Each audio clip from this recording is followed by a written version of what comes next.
Hello. Welcome to WrestleCollective Weekly. I am your host. I'm Jordan, otherwise known as Slick Blair. Today's a great day. We have a big show in store for you. But as always, I am not here alone. I'm joined by my fellow collective host. We got Grumpy. How's it going? How you doing, Podcast man? day, my favorite day. We also have Hannibal, our friend across the pond. Freshly shaved Hannibal Scorch. We also have the advocate of Enochiism. What you reading there, big dog?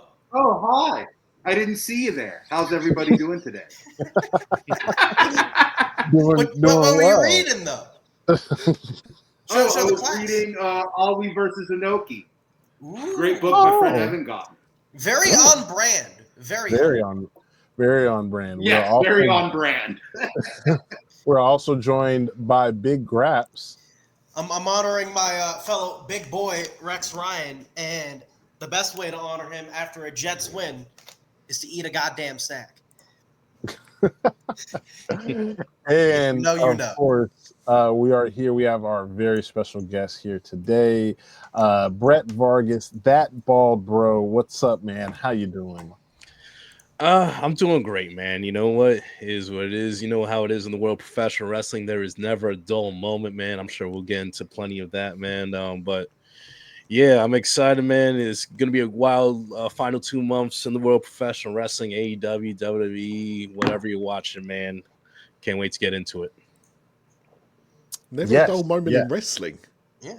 Especially with the C2 season coming up soon. Tuesday night's pretty dull, but... Tuesday. Sorry. Anything happens Tuesday nights? I don't know. You tell me. We pregame for Wednesday. Well, guys. Yeah, Evolve happens on Wednesdays. As you know, it's become a staple here on the show. Well, first off, I do want to say thank you, everybody, for tuning in. Please like and subscribe and share this video if you are watching this on X as we simulcast. One of the best and only ways to interact with us is on the YouTube. So please join us over on the YouTube. Again, make sure to like and subscribe to the channel and to the page. We thank everybody who watches and supports us. Thank you. But as we get into this, as the staple is, we've made it every week. What is going on in your wrestling world this week? I want to start off with our luchador here, Advocate.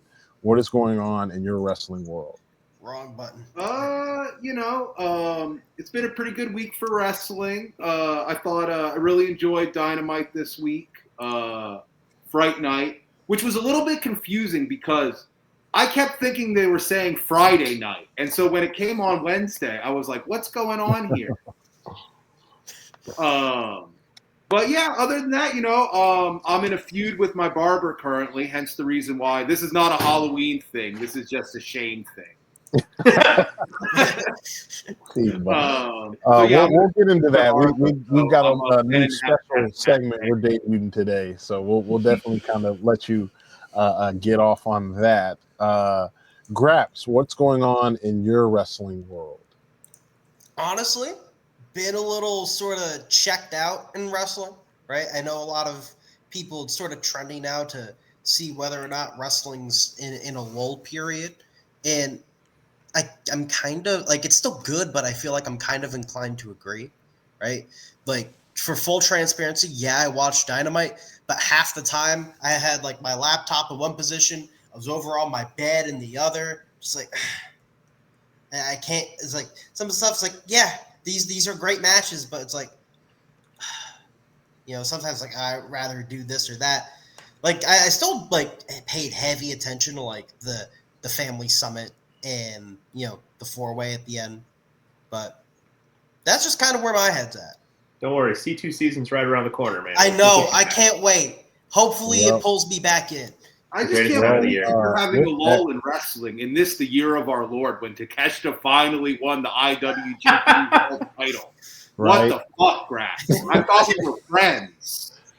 Well, Graps, or not Graps, excuse me, Grumpy, what's going on in your wrestling? Well, the women's tag tournament had a bit of a shakeup. Some chips didn't fall my way. My champion, Jamie Hayter, is not going to be advancing, but she's got other things to attend to. That backstabbing, conniving bitch, Tekla. Scale of 1 to 10, how heartbroken? The bright side is the way is now clear, and I do not have to be torn between who I want to win. It's all about TJ. Let's go, baby. Okay. All right. I'm not mad at that. I'm not mad at that at all. Hannibal, what's going on in your wrestling world? I think I'm having a lot of fun this week with people trying to work out why the women's blood and guts match hasn't had anyone announced for it yet. Like, it seems to be the easiest question in the world to answer. Somebody watched No Dirt. I was doing this last night, man, when I was supposed to be going to bed. What did someone watch, Jordan? Someone watched No Dirt, Just Dialogue, which you can catch every Thursday, 1:30 Central, with myself, Andrew Baydala, and Mr. Juice Springsteen. Great show. It's on Final Bell Media. That's the only place you can catch us. Definitely check us out. We had a great episode today. It was a very good episode. Brett, Mr. Ballbro, what's going on in your wrestling world? Man, I'm trying to do more deep dives and just like in certain things of wrestling that are kind of like pet peeves or just things that are just maybe a little annoying me, a little irritating me, that so many wrestling fans like seem to focus their energy on, in which it could be, I think, used in a better way, or or just something else more productive in their lives. Like just worrying about stuff that I don't know, that doesn't concern or affect their daily lives in any way, shape, or form. Whether it's discourse. What? Who said that? Who's reading my mind? But I mean, I'm actually going to be doing a weekly series like every Wednesday going forward until the year's over, about stuff that we need to leave behind in the world of professional wrestling in the year 2025. Like when the calendar flips in 2026, we need to leave all this stuff that I'm going to list one by one every week. Like so yesterday I started out with complaining about the length of AEW pay-per-views. I did that, and of course I always get the interesting just the interesting interactions in there. And it's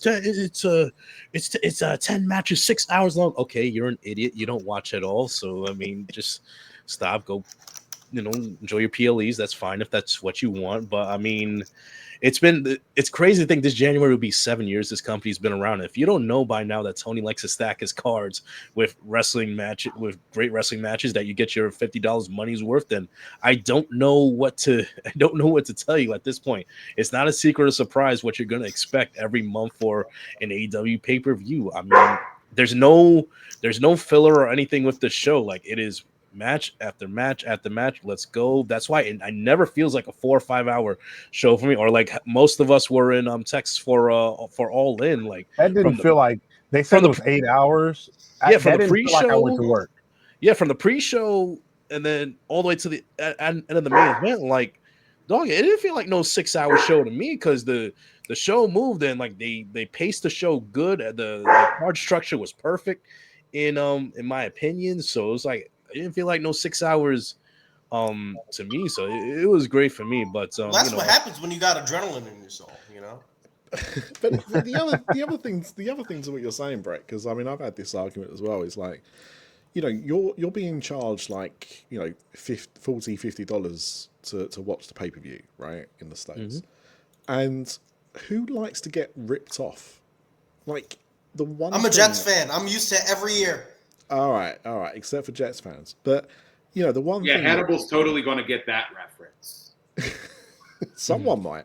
No, but the thing is, like, when you're paying your like $40-50, like, you want to get your money's worth, and you get your money's worth with an AEW pay-per-view. I've never heard, except for some people after the first World's End, turn around and go, you know what? I don't think I got my money's worth. Do you know what I mean? Like, you got sufficient entertainment. I don't understand people complaining that there's too many matches and they'd rather have more adverts. You guys are great. because we, like I said, we've got a brand new segment that we're going to be introducing. Kind Not of a every precursor show, to what Brett was talking about. You know? right, but not every show. But we are going to be having this show a specifically. collective sounds off where we're going to kind of get a little bit off our chest. We're going to talk about what's bothering us in this wrestling world. But before we do that, we're 9 episodes in, and we're new, we're grassroots in this, and we want everybody to get to know us. And so we want to take advantage. As you guys seen, if you're on the internet, if you're on Twitter, seen the trend of I believe it was 10 video games to get to know me. And if you want to know my 10 video games, follow me, DM me, ask me, I will tell you, because I am a very big gamer. But we want to put our own little spin and twist on that. And so we decided to come up with 10 matches to get to know you. Now, those 10 are not necessarily your favorite. These are to get to know you, to get to understand you and your wrestling fandom and who you are. So we here at the Collective have come up with our 10 or 5, but just a few matches to get to know you. And before we get to everybody on the show, I believe we have some of the rest of the Collective members because we want to give love to them because we are a conglomeration. We glom. So can we pull up? Do we have that for the rest of the Collective? We have 2 of the people who aren't 2. We only got 2. Okay, well let's pull that up and tell. Flip a coin, heads or tails, real quick. Tails. Tails. Alrighty, so we are going to start with Dev. So we have Devs. As you guys know, you've seen him on the show. That's Mr. Collective Dev. These are his 10 matches to get to know him. Not bad. Not mad at this. This is a pretty solid list. It's very fed-pilled, which is on brand for Dev. Hey, listen, out of the WWE matches available, these are some pretty good. Yeah, he picked some bad. I was gonna say, these are all really good matches. Especially that one down by the bottom right. Also, those 2 down there. Did this motherfucker put all 3-way matches? One-on-one at all. If there's one thing me and Dev got in common, we are committed to Dev gonna troll, boy. Dev gonna troll, boy. Listen, he loves his 3 ways. Pretty good list though. Pretty solid list. Shout out to Dev, big member in the Collective, has been a great addition to the Collective. Who else we got next? All right, next up, Stampede. Mr. Stampede. Wow, look at that. A lot of these I have not seen. Mainly on the right side for you. Mainly. Well, no, I've seen the top 2, the top and the bottom on the right, obviously. Mm-hmm. I was there for the Supercard of Honor show, actually. Hell yeah. So yeah, I actually saw that one live. That was crazy. WrestleMania 13, Brett, that's a good one, Stamp. That's a great one. That's a good one. And I'm glad these 2 showed their matches, especially Stampede. You see the plethora of women's matches because Stampede and Dev have a show coming. Stampede, Dev, and actually, I lied. There's one more that I have that isn't on the show. We'll go to that one more before I do Carlos. Yeah, that is actually perfect. Stampede, Dev, and Carlos. Perfect. So let's talk about Carlos has got some good ones. That Brock Eddie, that's a good one. One sneak. Hogan Warrior. Kurt and Thou Shall Not Be Named. Okay. For its time and its place, that match was pretty iconic. Maybe didn't age well, but as a kid watching that match, I was into it. To be fair, it's to get to know you. Yeah, exactly. It's the prop is get to know you, not matches you thought were good. I'm sure at a time and place, this is a very important match. Yeah, I kind of have a massive sneak on mine, so it's fair. I'm not gonna lie. I love that Swerve and Our Glory Acclaimed. That match went off. Went off. I don't care what nobody say. That's a good list. Good list. These 3 gentlemen actually have a show coming November 2nd, which I believe is this Sunday. And it is all about women's wrestling. It is everything women's wrestling. It's called Queen's Road. Can we pull that graphic up if we can? Yeah. We have Queen's Road. Very, very excited for that show. It is a once a month podcast that we are debuting for the collective when it talks nothing but and everything about women's wrestling. Yes, Queen's Road. Love that graphic. Beautiful. Really, really love that inspiration that you came up with. But yes, very, very excited about those three. So I'm glad that we had those three gentlemen up to At show. what time, guys? 7 p.m. Eastern. There we go. I just want to say on that, right? Because I mean, I am looking forward to this. I think it's going to be a great show. I do have to apologise to Catherine in advance. I mean, look, all I'm going to say is, Catherine, like this could be the show that changes your feelings on women's wrestling. But I know how you feel about it. Oh, is Catherine Lady Winter Soldier on Twitter? I cannot confirm or deny.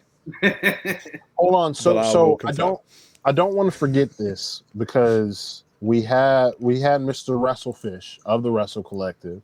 He submitted his as well. Do you have his? No, I was not given. No. His. So yeah, I have. I have his here on hand. Yeah. So he's got the Hell in a Cell from In Your House, Undertaker, Shawn Michaels. Oof. He's got Triple H, Shawn Michaels, non-sanctioned SummerSlam. Mm-hmm. He's got Dev was fed pilled. He's got he's got possibly the greatest triple threat match ever. That is. What do you guys? What do you think it is? Is it from WrestleMania 20? No, I'm going to go. It's not it's not WWE. No, it's Joe, AJ Ooh. Styles, and Christopher Daniels. Yeah. Okay. All right. Yes. You had me with the way you were nervous. I was like, you don't want to say he who shall not be named. You've got Kenny Okada. I believe this is Wrestle Kingdom 9. This one. That is not Wrestle Kingdom 9. Not at all. No. That looks like Dominion. Yeah, Dominion. I think that's Dominion. Yeah. Dominion. Okay. Yeah. And then he has Brian Moxley, Wrestle Dream. From last year, well, the start of the Death Rider. He is our resident D writer. So he is. So I definitely want to make sure to give a shout out to Mr. Wrestlefish in his list. I knew I had it somewhere. We had it in here somewhere. But let's get with our 10 matches to get. And you know what? I want to start off with our guests. So if you have some, I know I sent it to you quickly. Hopefully, if you were able to. Graps does for everybody that Graps does a lot of the graphic work. He made all of this, so please shout out to Big Graps. So let's start off with Brett and his matches to get to know him. I was not given a graphic. I sent it to you. No, well, Brett, tell us. It was close, dog. Well, so we're fine. No worries. Brett has got, because I have the list here. So I sent you 5 initially, then I'm an idiot. I had the other 5, so I sent you 5 others. So I have a full 10. So from any of those. Oh, you know what? I'm just going to read some of these out because it's fine. He's got Takeshita Ospreay Revolution 2024. Great match. Danielson MJF Revolution 23. Ooh, another great match.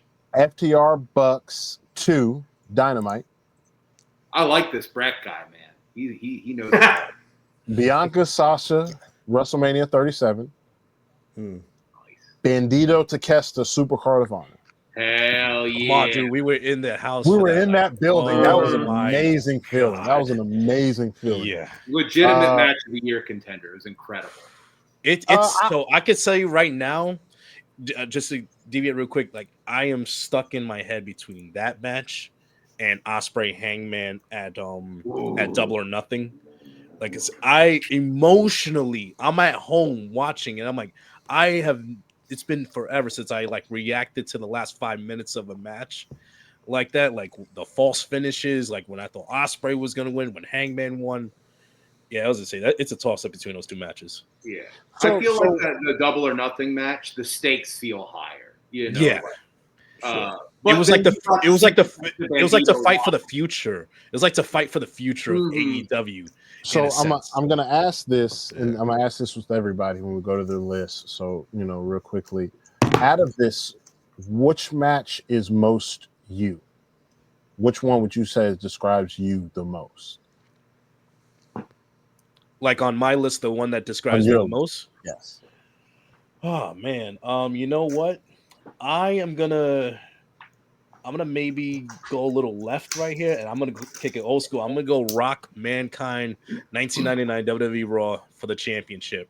Like there is nothing better, in my opinion, in wrestling, like done professional sports and wrestling, when the underdog just pulls out the inconceivable, just pulls out that win against all odds. I don't care. Like Austin's music hit is the greatest pop of all time, like on any television show. Like, I mean, he cleaned house, the battle on the outside between the corporation and DX. And then, like I said, when Mankind picks up that victory, and then that's the proverbial like stake in the heart of WCW. Because remember, that was when Shivani is live. They had the results of Raw at the time. Because remember, Raw wasn't live at the time. And you're like, oh yeah, Mankind's about to win the title. That's gonna put butts in the season. And 500,000 people say, yeah, no, we want to watch that. And yeah, that was just insane right there. So Biggest that's me. backfire of all time.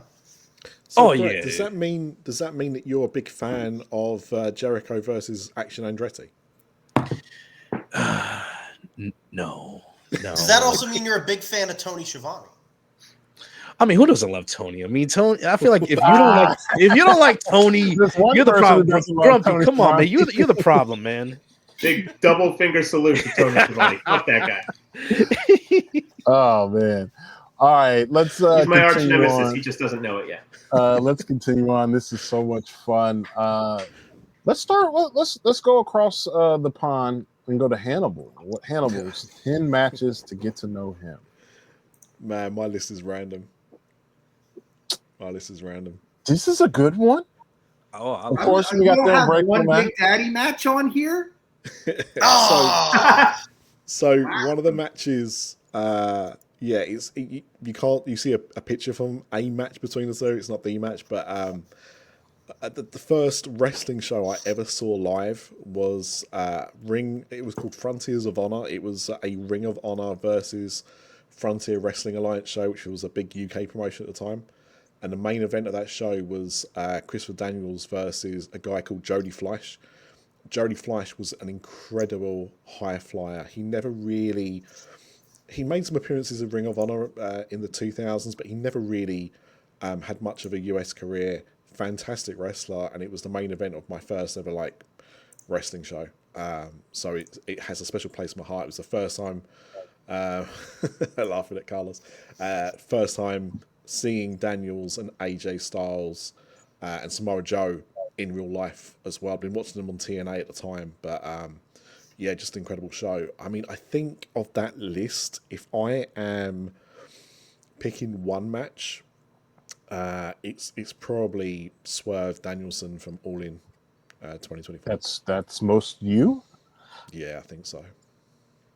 That's a good one. You don't have any bad matches on this list. I like that. That's a very good list.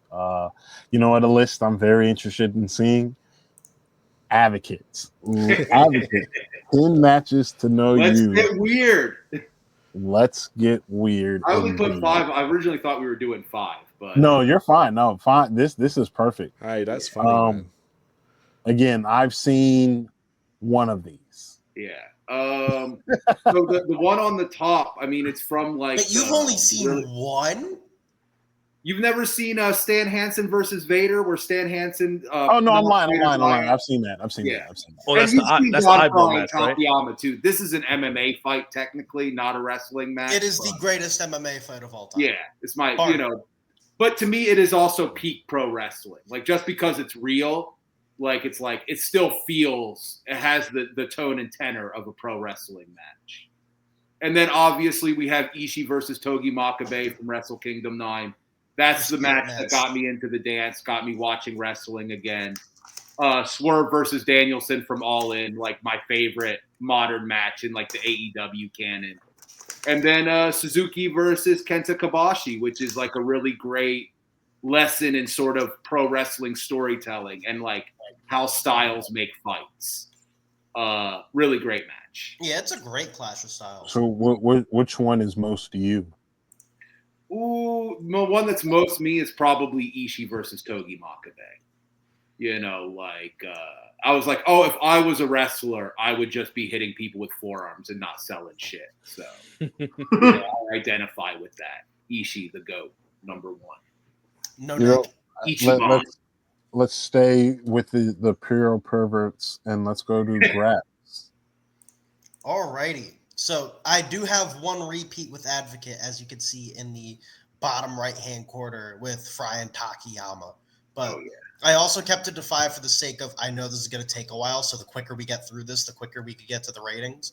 For me, as you see, it's a weird collection of matches. Mox versus Toriano is goated, bro. It is one of my favorite G1 matches of all time. Mm-hmm. It is one of the funniest G1 matches of all time. I mean, it is Jeff my personal Jarrett favorite and comedy Jay match Lethal, Sting and Darby Allin. That's a choice, brother. I was in the building for that. Fair Sting enough. was a section away from me before he did that little dive.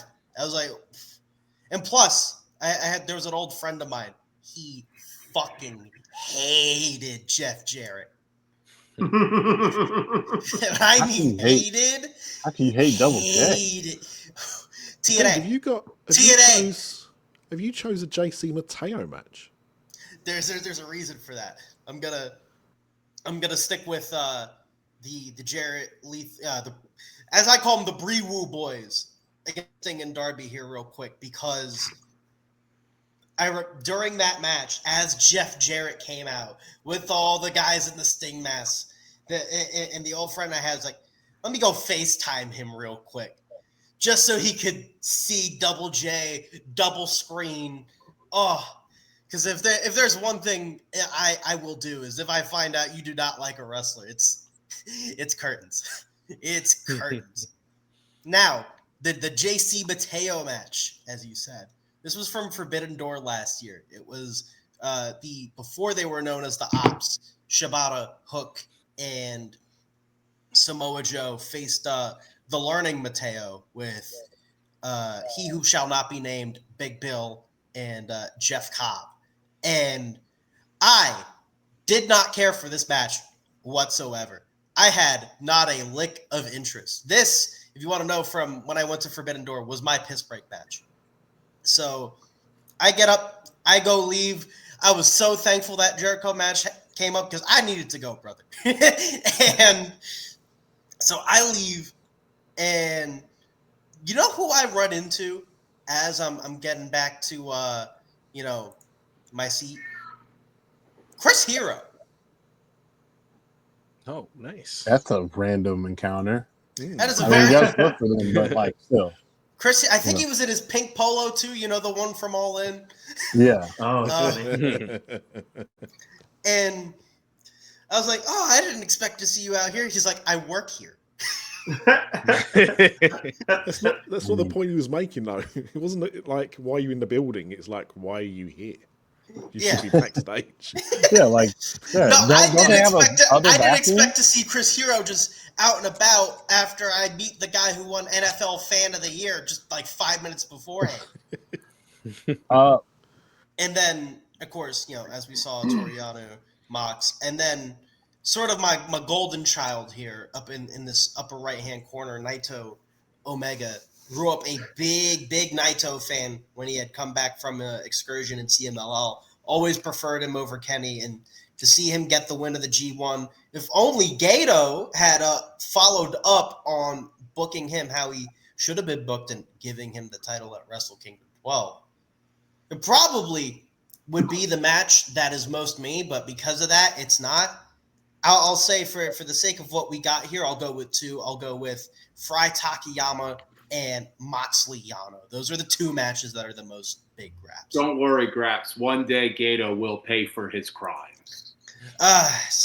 Not soon enough. Let's go pull up Grumpy's really quickly as I eat this because I'm hungry. Ooh, I like the graphic. So this list, I call this list a tale of two halves because there's a big gap. Well, there's a big gap in timeline in the middle where I was not watching wrestling for like 15 years. So there's everything after Wrestle Kingdom 11, and then there's everything before Wrestle Kingdom 11. Jamie Hayter, Toni Storm, my favorite women's match of all time, Danielson Omega, obviously. Swerve Danielson at All In was crazy.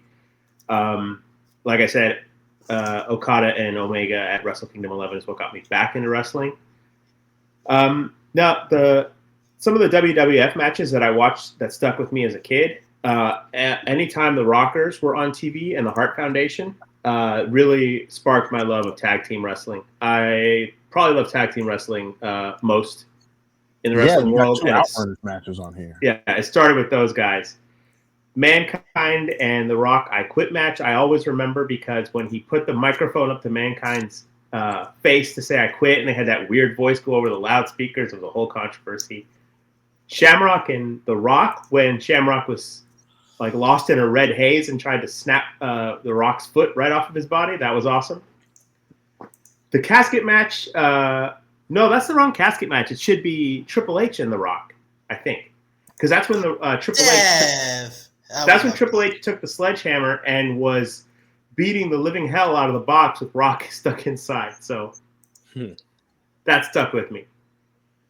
Now, my last two are my Outrunners. They're near and dear to me because their whole aesthetic, their style, their attitude, you know, they've got like a children of the 80s brought forth into modern day type of feel. And I think they embody me as a wrestling fan. Just because, you know, I watched it as a kid, I loved it as a kid, and then I just kind of got flash forwarded to the future of wrestling of today. So it really kind of mirrors my wrestling experience. Did you say that you watched the Outrunners when you were a kid?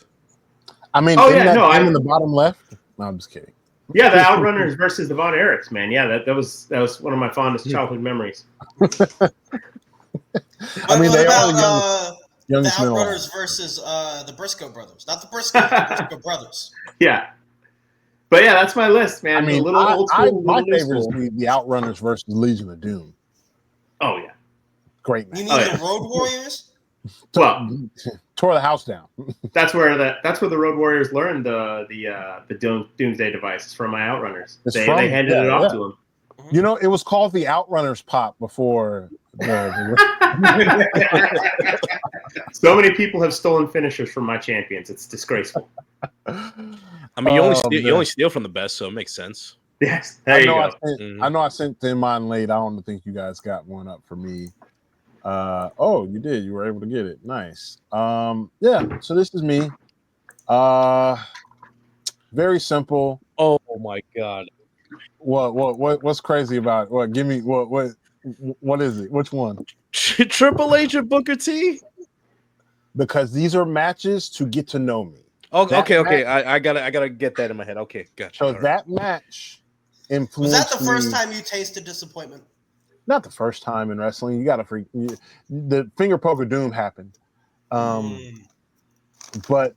for me, I felt that was like the first time I was like, man, we gonna be on top. Like we got this. Like this is cool. That whole storyline was telling you, you know, Booker was going to win, and he didn't. One from my childhood is Hogan Sting '97. That is one of the true times I felt disappointment because though Sting won, but it didn't feel satisfying. Like, especially because I'll never forget it wasn't a Nitro, it was the Thunder. The Thunder after J.J. Dillon came out with Hulk, and he pretty much had to give the belt up. And I was just like, what? I as a kid, I just remember being so frustrated at that because I waited so long to see Sting wrestle and talk. And that was like the first time he talked in like forever too. And it was stupid. And yeah, and then of course, Okada, Kenny, that's goated. The first ever TLC, incredibly fun. AJ Shinsuke, that was like my first like feel of real graps. It was like, oh, this is wrestling. That was Like- the first time I disagreed with, because I was learning about Meltzer. That was the first time I was like, yeah, that should have gotten a 5. Because that was before the system. I mean, too. personally, that's if you ask me, and I think if Meltzer goes back and rewatches that, it's 6 stars. Personally, if you ask me, that match was really, really good, really, really fun. And It's the greatest 4.5 of all time. And then I'll say, Brett Owen, WrestleMania 10, one of the greatest matches ever. Argue with One of my the all-time wall. favorite WrestleMania matches. It's one of the best wrestling matches ever. It's so good. It's so emotional. And it was the curtain jerker. It opened up the card. As you guys know, I'm a little bit biased. WrestleMania 10 is like one of my favorite WrestleManias. So, and then it's the wrong one. It's supposed to be the Brothers of Destruction versus Canyon and DDP SummerSlam, I want to say it was, where they pretty much just squashed them. I don't know why I really love that match, but I do. Canyon. Who's better than Canyon? Because he sells so well. He took that last ride and you would have thought he died. It was so well. Like, so I just really particularly love that match. Also, then the career-ending match, the I Love You, was one of the first times ever I felt emotion in wrestling. I felt things, but that was the first time I was like, dang, like, okay, this feels like a movie, you know? But yeah, that's me. But my most influential is Booker, Triple H. Just that's when I started to become a smart and started to become like, all right, I don't like the product that they're giving me. So I rewatched that ending recently, and I've forgotten now what it was, but it was over 20 seconds. I want to say it was 22 seconds from the moment Triple H finishes giving Booker T the pedigree and then drapes one arm over Booker T to retain the title. It is disgusting that was the finish. It's absolutely gross. Not like, but it like I said, it was like my wrestling brain was like, okay, this is not how wrestling is supposed to go. So, also, by the way, Canyon, man, who better? When I got into WCW, like, I loved Canyon. I couldn't work out why no one else saw the genius with him. Like, it didn't matter whether he was under a mask, whether he was dressed up as Diamond Dallas Page, or he was just himself. Positively Canyon. He was always so good. He's so crisp. Did things that no one else was doing, but not in a super flashy way. It was almost like effortless. Like, that is a guy who I feel never gets the flowers he deserves. I know, like, Brian Cage makes a big thing about it. And I'm not a massive fan of Brian Cage, but I respect the fact that he tries to, I give think props to him. He's a guy, if we can just, tangent a little bit, I think Canyon is a guy that AEW 100% would have snatched up and become a coach. Yeah, man. You know what I mean? He would have been a great coach, great producer. I even think maybe even WWE would right their wrongs. As an agent? Yeah. Yeah. Maybe WWE would right their wrongs with him. Because I think he'd be a guy that, if he was still around, and God rest his soul, he would be one of those guys that, before AEW comes along, he'd be one of the agents that would be loved along, like Tyson Kidd, TJ Wilson, or Jason Jordan. 100%. His wrestling mind, was, man. Because I believe he did all the stunt, the wrestling stuff for Here Comes the Pain, Ready to Rumble. Yeah. He's the one who taught. Yeah. Because it's also, right? I think if he had gotten into wrestling media, he would have been one of the people in wrestling media that would have kept their takes faithful and honest, and knowing him and how innovative he was, he probably would have been one of the very first to have a podcast. Mm-hmm. You can even look back, like, when in his WCW days, like, he was ahead of his time as far, like you mentioned, the innovation. I mean, you kind of look at his style and you can kind of compare it to guys going today in the sense of like a Hangman Page or like Takeshi. Yeah, they're big men, they're big athletic men, but man, they're so innovative when the bell rings. Speaking of, didn't Canyon do the buckshot lariat? Yes. Oh shit, yeah. he did. He did. He Wouldn't did. surprise me. Look at you, Brett. You know There what I you go. mean? Because It's I just say, like, he you look. was innovative. He was before his time. You know, sorry when guys, you take that's a just our Chris Canyon love. You know, we here we believe in giving people flowers when you can smell them, especially now. And so, unfortunately, he cannot. But like Chris Canyon was one of the goats. But let's keep this train moving. Yes. Really quickly, because let's knock this out. We missed Sound last off? week, so we're going to still do the last week and this week. So, Advocate, what happened last week in wrestling? Oh, yeah, I got some good ones for you here. So this last week, there was a couple really great things that happened. I'm just pulling up my note real quick. Well, last week, now. Oh, you know, last you guys week. Well, know. I didn't do last week. I just did this week. I forgot to do last week. So. Okay, that's fine. We'll just do nothing important happened. Don't worry about it. So what happened this week? There was no wrestling last week. If you want to know, look it up. What happened this week in wrestling history? So in God forbid you use a search 1985 engine. this week, Dusty Rhodes had done the famous Hard Times promo, which we all are aware of. You know, give a man a watch. Yesterday, 4 years ago, yeah. Yeah. Then in 95, 10 years after that, maybe even a more important thing happened in wrestling: the debut of the Yeti. The Yeti. Halloween what Havoc also happened on that 1995, famed for the sumo truck or the monster truck sumo wrestling match that happened on the top of Cobalt Hall. Really great, giant coming back from the dead, incredible stuff. But not as good of a giant as the Yeti. No, the Yeti, number one, with his little arms.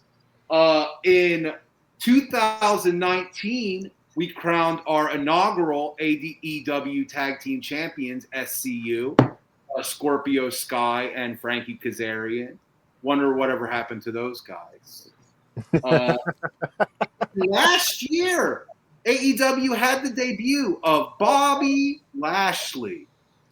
We pin people. It's been a year. Really? It doesn't even feel like that. It's been a year. It was Fright Night Dynamite.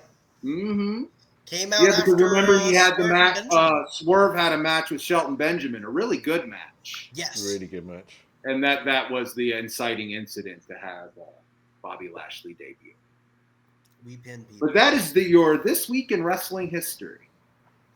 Thank you. I love that. That was a really good one. That was really. We have to keep reminding ourselves because I love that segment. I love just kind of that news, wrestling history. But as we teased at the top, we have a little bit of a new segment, Collective Sounds Off, where, we're all on Twitter, as you guys see. Make sure to follow everybody here, and, we see things, we have to be a little bit nice about or be a little bit political about, but we choose to be. We don't have to. Let's you know what I'm saying? I think it's time to sound off a little bit. And I want to give this stage to our guest to start. So, Mr. Brett, sound off. I guess I kind of teased it with my introduction to start the episode. It's just wasting our energy on stuff that should have little to nothing to do with your fandom or your experience as a professional wrestling fan, whether it's ratings or ticket sales or anything like that. I could tell you in my over 30 years of watching professional wrestling, or even in the last decade, going all around the country, across the seas to the UK, the past 3-4 years, all over. The last thing I have ever thought once I scan my ticket, going to the arena, stadium, wherever it is I'm going, is wondering, how many people are here in the building with me right now? How many are ordering the pay-per-view at home? How many people are watching live on TV or the streaming services right now? Exactly. Where's my graph? Where's my charts and all this crap? I will never understand it. If worrying about ticket sales, merch sales, when none of that goes into your account, when none of that goes into your wallet, I have no idea why the hell you are so fixated on those numbers that will not affect your life or your fandom in one. What do you mean? It's one of those things where I need my billionaire to succeed. I need my billionaire to be happy. Man, Therapy. That's the answer I have to that question. Therapy and go outside. And I would say, I'm done saying go outside, touch grass, because I don't think they know what the color of grass is at this point. I mean, They wouldn't know where to find it. They wouldn't know where to find it. They wouldn't know if they're touching it or if they're laying face down in it. I just don't get it. And like I said, I'm doing a little series every week of stuff we need to leave behind in the world of professional wrestling. Once They think it's a turns. substance that's illegal in some states, even though mainly it shouldn't be. Yeah. I wouldn't recommend any of those substances because I think whatever they already have like going through their brains, it I would think do if you, work. yeah, whatever chemical or outside agents you Maybe introduce they'd to this mellow person. out. Maybe they'd actually be able to just think for a second. You A know, lobotomy? Yeah. that's Yeah, actually you know. a great idea. Just saying. He gets this name a lot. You know, he's earned it, and I want to see him earn it right now. Mr. Grumpy Omega. I'll tell you what. What's been going on in my head in the last 2 weeks is why we can't just talk to each other anymore. Why wrestling fans can't just have a conversation or an exchange of ideas and a debate. You know, I've been trying to talk to some new people and branch out a little bit and just kind of bridge the divide a little bit with some people that I've met. It's been fun to see how that's gone. You know, I'm willing to give a little bit to kind of bridge the gap, and then I can start to have conversations with some people, and then these gremlins come in from the side and got to ruin the moment and turn everything back into this tribalistic war that doesn't have to be. I mean, at the end of the day, it's all wrestling, whether it's happening here or there, this country or that continent. It's all wrestling, and I just like a particular kind. I don't necessarily hate the kind that you like. Maybe it's just not interesting to me, but we don't have to hate each other over it. And I just want us to be able to have a conversation again without trolls and gremlins and bad faith actors coming in and just churning the waters for no good reason except to be little shits. I mean, it's like the little shit on the schoolyard who would talk a bunch of trash. But as soon as, he got put into the game, like, if he was in a game of pickup basketball, no one wants to pass to him because he'll airball everything because he sucks. But he's great on the sidelines, trash talking everybody else. I just want us to be able to, like, talk again without the people who just got to ruin it. You know, they want their cheese splatters, though. I would hope that. Well, you know what? No, not even hope. That's what the mission of the collective is, right? Is to end the tribalism, to have just conversations to where we can. I mean, this is just wrestling, and I think you had a great point. It's all wrestling, whether it's here or whether it's there. It's still wrestling. You know, we don't have to. Let's not go backwards now. Hey man, I came here to rattle the cages, man. I want to go to Advocate because I think he's got a pretty funny sound off. So Advocate, sound off. So, well, I was going to sound off about my barber today, but since we're talking about wrestling, I'm going to let you guys know what's been bothering me. What's been bothering me all year? What's that? Please sound off on your barber too. I'm calling the police on this one. What you did to me. That should be a crime, and then I have to pay for it. It's not like twice over. You're robbing me. Free. But what grinds my gears all year, and then Tony Khan, that son of a bitch, he decided to do with it. 4-way matches, too many of them. We do not need 4-way matches on every pay-per-view, on every show. It's insane. They're the worst match type. Stop doing them. And it's even more annoying because I like the 2 4-way matches that we got on Wednesday. Please, I'm begging. No more 4-way matches. 3-way matches is fine. But, come on. Have you ever heard of the pay-per-view called Fatal 4-Way? No. And I don't want to watch it because 4-way matches I can't get mad at you. It does, when something just keeps repeating itself, So, Graps or Rex Ryan, go ahead, sound off for me. Oh, wrong time. Hold on, we'll give Graps a second. Yeah, my apologies. You caught me with Yeah. my Rex Ryan stack. Really quickly. So sorry. But what do I want to sound off on? There's a lot. You can see the food coming out of his mouth and hitting the screen right now. All right, you know what? I'm gonna get out of the Zoom. All right, we're going back to the Xbox for this. Asshole. I'm gonna sound off on Advocate real quick. Advocate. But you know, the one thing that fans do that pisses me the fuck off, the ones who don't wear deodorant. What's wrong with you? We're You're still going on to that. this. Yes, I will be on this. We're going to be on it until they stop stinking up the goddamn arenas. Thank you. Hey, Thank you. If I can give y'all a suggestion, for the men, Dove men's, they have plenty of scents. Mm-hmm. And for the ladies, regular Dove. You know, Mm-hmm. that cherry powder, whatever. That's a good one. I like that one on. We'd like to be. We're shout out Blue Chew. Use code WrestleCollective. Use code WrestleCollective. We get one. But to continue on this, right? Because you're going into this arena, right? Most, at an independent show, it's even worse for some reason, and I don't know how. Because at an independent show, there's less people, so there's less body heat, right? So there's less things that would get you to sweat, right? Hold up. I can speak from experience of this, going to House of Glory last year. So here in New York, their home base is in Queens. Mm-hmm. Less people, a couple hundred people in there. Guess what? In the middle of June, in the end of June, no fan or AC working. So you got that working against you. 200-300 people in a small arena, plus no fan or AC. But there's 11 other months of the year. It's not June year round. No, I understand that, but like I said, it's a fucking show in the middle of the summer. Can you get something working? Can we hit up Master P? Get the AC or fan working? Can we hit up Master? Brett.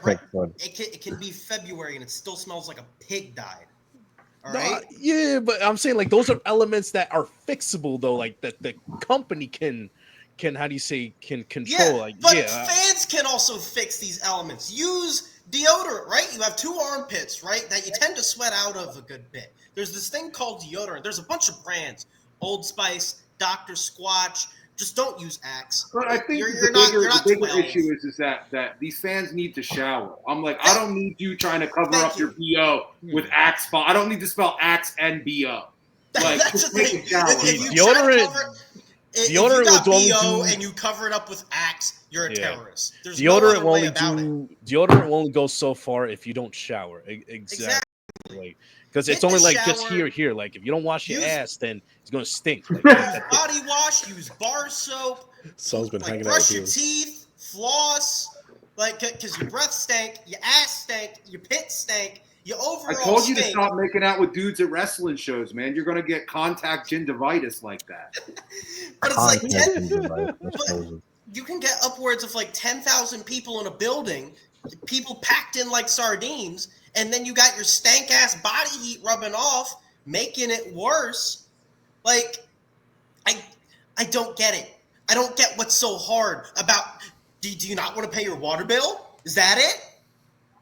Go to the YMCA if you need to, for Christ's sake. YMCA is crazy.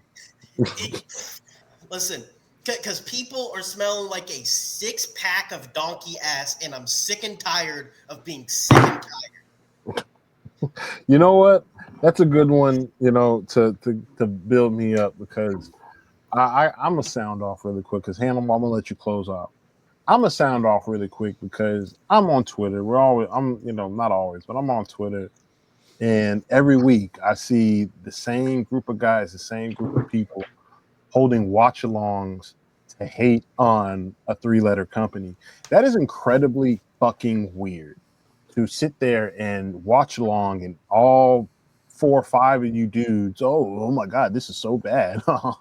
This is so bad. That is so weird. And to then talk about the ratings discourse at the same time while you're watching. So you are a part of the ratings that you say that they don't get. So which one is it? And you can't have it both ways, because even if you are watching illegally, that still counts somehow, some way. So, and even if you do admit that you're watching it illegally, are you too broke?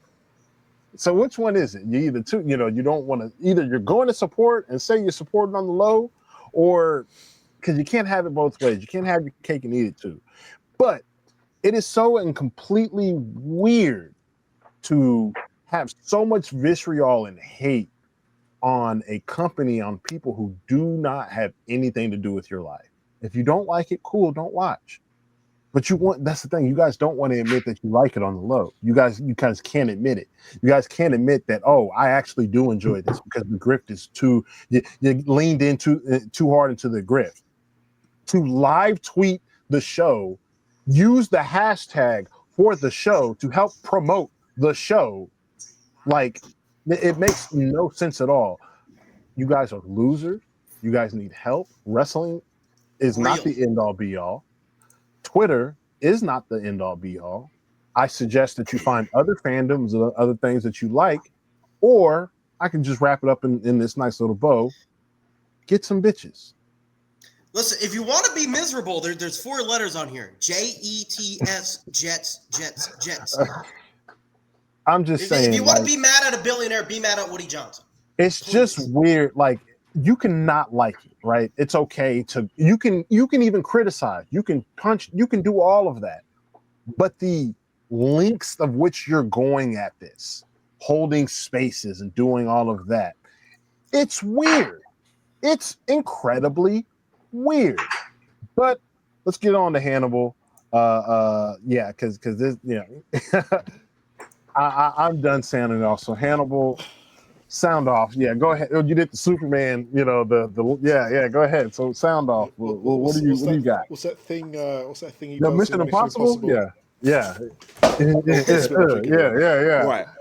All right. So first of all, wrestling fans, remember that. You're gonna need it. The thing that pisses me off the most, and this carries on from where Slick was, is these people that pretend they like wrestling, they want to support wrestling, they don't have any allegiances, they're not tribalistic, and all they do is bitch and moan about the most pathetic little things imaginable to justify this weird hatred, which they definitely don't have, but they definitely do have. Like, it's such a weird flex that you sit there in unrecorded spaces with 3 or 4 people saying the most insane shit about not just a company, but like a person running a company that you don't know, when you don't have any financial impact on another company. It's just weird. It's weird to me that you spend your time doing that and don't have the balls to record this stuff. But it always gets recorded. It always gets recorded. I'm just letting you know that now. And the thing is, and where this comes from, is because the amount of people that I see that say, "Oh, AEW fans, that's the reason I don't like AEW. The fans are the worst. They're terrible people. That's the reason." Dude, oh my God, yes, that's the line right there that gets me. Yeah. The thing is, like, you get terrible fans in every kind of fandom. That's it. It's very true. But you can't just, like, go after a whole fan base because you don't like a few people. Like, it's fine to go after them. Don't pretend that they're all the same. And you are doing just as bad. But yet you can't see it. That's the thing. It's the hypocrisy of it. That, they're so, they say all this nasty stuff about a company. What the fuck are you doing? Yeah. How are you justifying your own actions? What I recommend for these people, right, is because sometimes you could get swept up in a lot of stuff heat of the moment, right? Take a step back, really actually read what you're saying. Think about how it sounds. That's the problem, though. There is no. That's the thing that they can't understand, is that they don't really comprehend what it is they're actually doing. So they say this stuff without realizing it's actually what they're doing, and I would say you show it to someone. Toxic. Show it to someone in your life that isn't a wrestling fan and see what they think. Oh yeah. But don't worry. They might cut you off afterwards, but like. Sure. But Well, I'm working. I'm working on something. Don't worry. We're gonna see if we can try and reduce this tribalism a little bit more in the coming weeks. So just be aware, guys. Just be aware. Stay That's all I'm tuned. saying. You know what? Maybe this is where like AI can actually be of good to like, especially like on wrestling Twitter. Like you type out whatever you're about to type, and you hit post, and then before it posts, like let someone in charge of wrestling Twitter like analyze it, and then be like, and then but you sure about that? Like just the meme pop up of the guy like do you really want to? Sure like about that? It's a sure like meter. You sure about that? yeah, it's a meter. Like dude, They this have is a meter 75%. of what it'll be. It's a meter, right? And this is the one and only time I ever shout this person out. It's like, are you a nice, cool person, or are you heel Uzi? So, Brett are just you? brought up something else that grinds my gears. I just thought of What's that? these damn AI wrestling videos with like Malcolm X and Bro, like why they gotta dig up black folks? Why do they have to dig up black folks? They don't. Can we just sound off on where's AI? the Betty White edit? Where's the Ronald Reagan edits? Where's the Betty White edits? Where is the Queen, the Princess, the Queen edits? Why they got to dig up black folks? It's always Malcolm X. It's always to be Tupac. fair, MLK. I did see a Winston Churchill one once, but again, that's a very rare case, and you are I'm absolutely right surprised in what people you're even saying. remember who Winston Churchill is. I have no idea what you guys are talking about. I have not seen these at all. You guys That Chris Benoit AI video was just so fucking. The Eddie Guerrero one? So the Chris Benoit one was crazy because like they used Chris Jericho's body, obviously, from like his first year. And so it's kind of just like nerve wracking to see. It's like, oh, okay, that's just weird.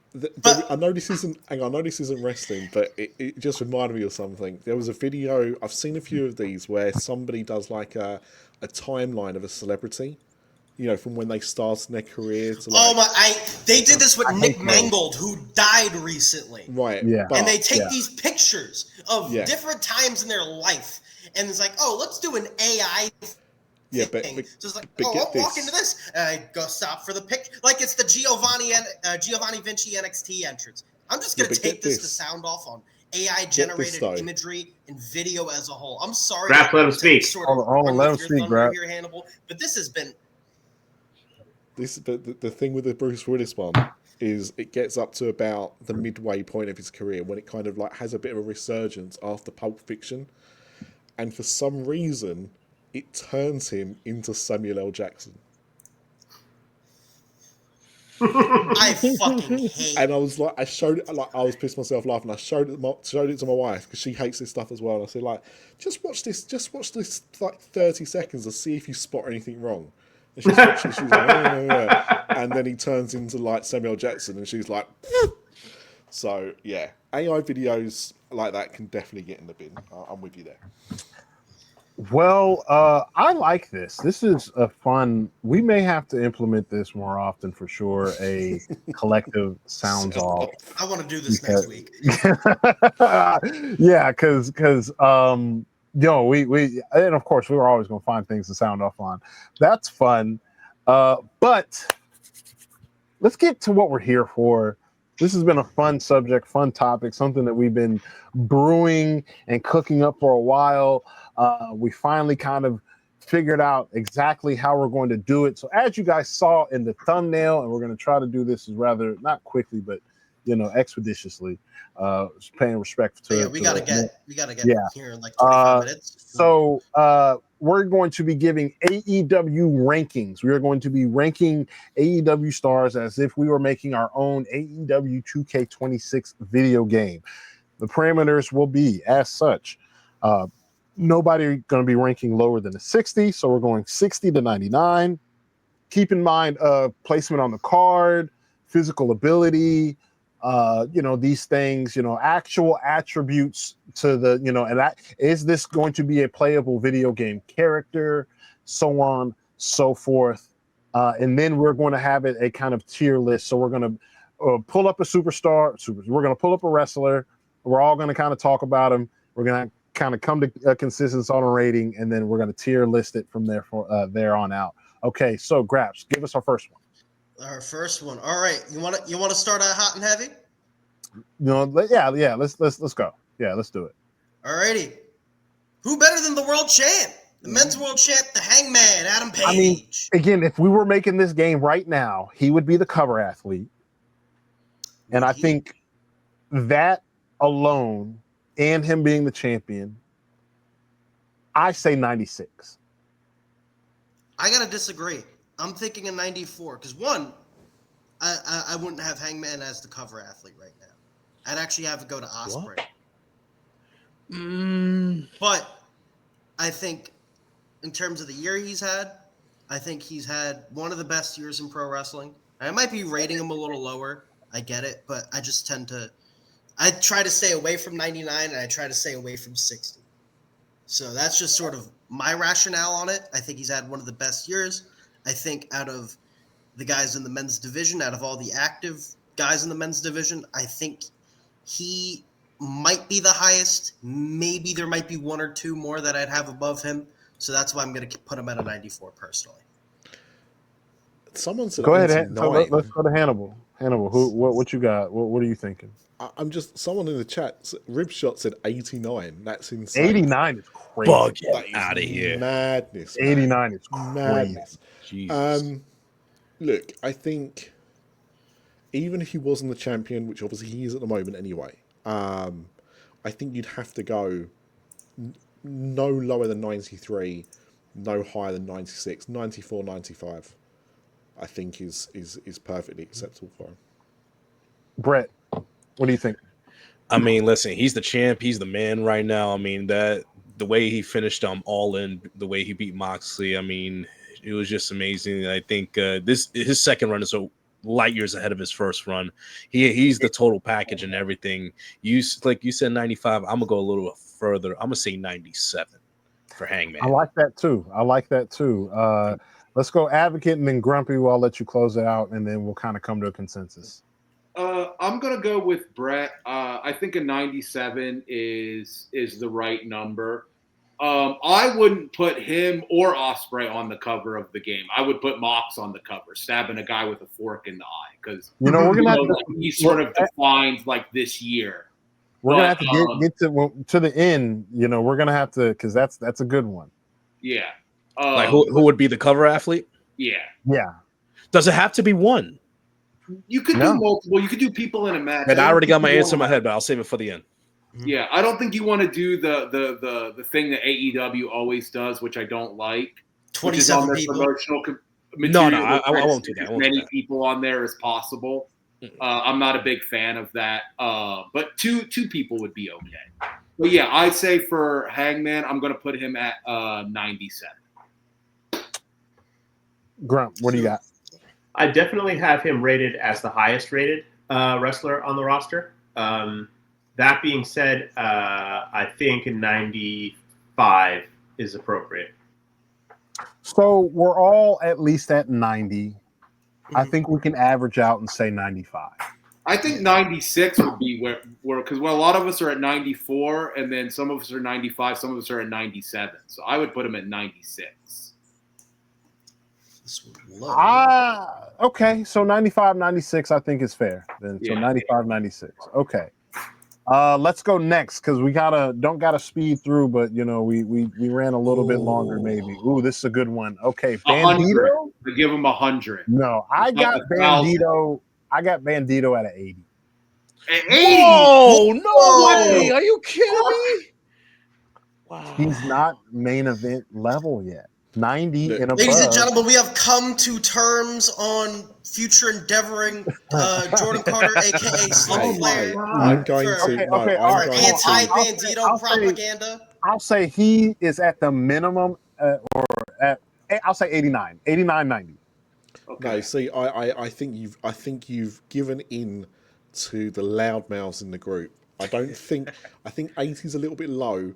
Yeah. I would have said about 83, and I would have said 83 because of him being the Ring of Honor champion. Like, it is not as prestigious as the AEW World Championship, unfortunately. I know he's a tag champion now, but I'm kind of like looking at the year as a whole. I think about 83 is really generous, because at the end of the day, whilst we know he's better, and if you were scoring it just on wrestling alone and everything, but if you're comparing it to like how these things happen in video games, he wouldn't be a 90. He just But I wouldn't. also have to think you got to take into the fact, right? It's not just that he's Ring of Honor World Champion or Tag Champ. He's a double champ. He's the top singles guy in Ring of Honor as well as being a part of the top tag team alongside Brody King. And he recently just pinned Kazuchika Okada in a tag team match. Had a great match with him on Dynamite. Year contenders this year. I think 89's a bit high. I also think 80's a bit low. I'm gonna go somewhere I'd say an 86, maybe an 87. I think that is a pretty fair rating for Bandito. So I think I would just add that there may be some durability issues. I would take a couple points off of durability. Yeah. I was going to say because you can't ignore the injuries. And yeah, when he's healthy, he can go, but his durability stat would take a bit of a hit. I would say 86. Yeah, I'm way far off from you guys. I'm saying the lowest I feel comfortable giving him is a 92. Multiple CMLL Arena Mexico main events, multiple main events for ROH, tag team champion, world champion, dual promotions, multiple match of the year contenders. And his grandma, his abuela, is the sweetest lady. You're going to tell her, I only view him as an 81. Hold on, breaking news. I got word from backstage. We got approved for an overrun. So we're going to run a little bit long here today because we're having so much fun. So I just wanted to let you guys know. As long as Brett's good. Yes. Yeah, I'm good. I'm all good. So then, all right. So again, we've got approval from the production truck. TBS has given us an extra 30 minutes. Hey, they may not be happy with the ratings. Yeah. So we're good. Anyway. We still want to be kind of still respectful of time, but we're having, this has been a lot of fun, guys. This may be an indication we may need to start the pod a little bit earlier, guys. Who knows? But right, I was told by production we could go as long as needed. So look, here's the thing. I agree with everything Advocate was saying there. That's all true. This is an AEW game. We don't care about the CMLL stuff, unfortunately. It's irrelevant. CMLL is part of the wider AEW. That's saying when you there would be a CMLL DLC. Yeah, they're in the expansion pack. Yeah. They're in the expansion pack. It's like how Abyss was in the 2K game.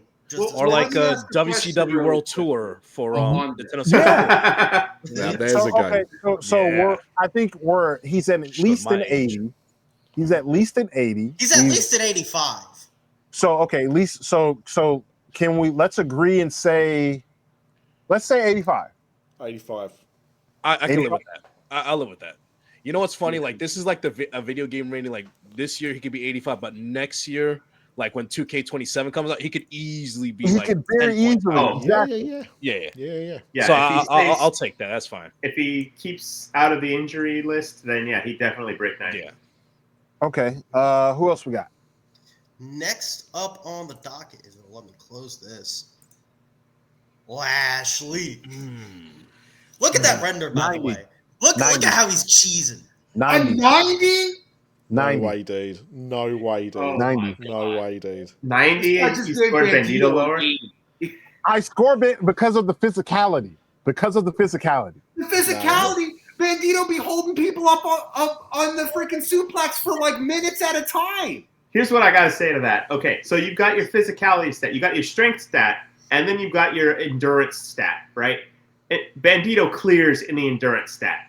His cardio is off the charts compared to Lashley. Now, Lashley, I'm not taking anything away from Lashley's ability. He can go, and he may have the strength and size advantage. I would give Bandito the agility and endurance advantage. So that's what I'm saying. Lashley's power would be like a 10 because the attributes go on a 10 scale. Mm-hmm. His power would be 10.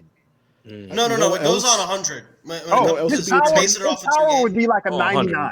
He would have like a 99 power. Maxed out stat. But it's also beyond this, right? Bandito would have like a 90 power. But it's also beyond this. This is AEW 2K26. You base it on the last calendar year. He beat Swerve. Clean. Right. But hang on. Destroyed him. I mean, when you think about it. he would get a 10 for unpinnability. Right, that is true. That That's a counts. high rating. Hell yeah. No one's pinning him. I No think one's winning. I think I might be with Slick on this one.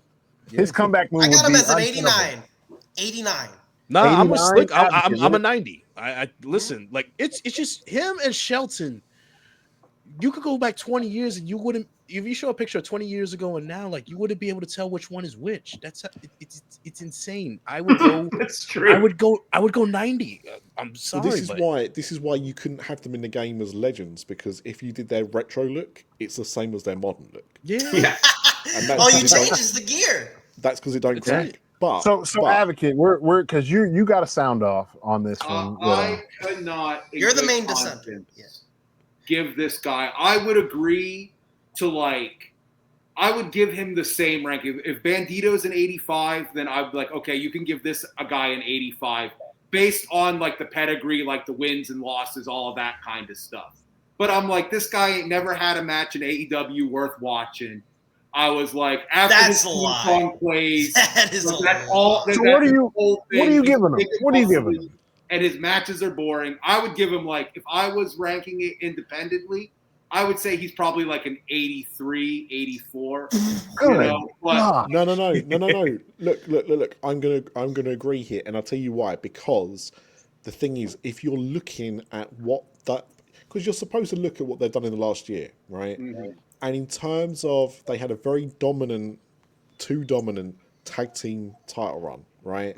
Outside of that, in terms of individual attributes, not really done too much. yeah, and also they were can crushers. It's like they were defending the belts against Dustin and Sammy, the Outrunners. No offense, Grumpy. So 83.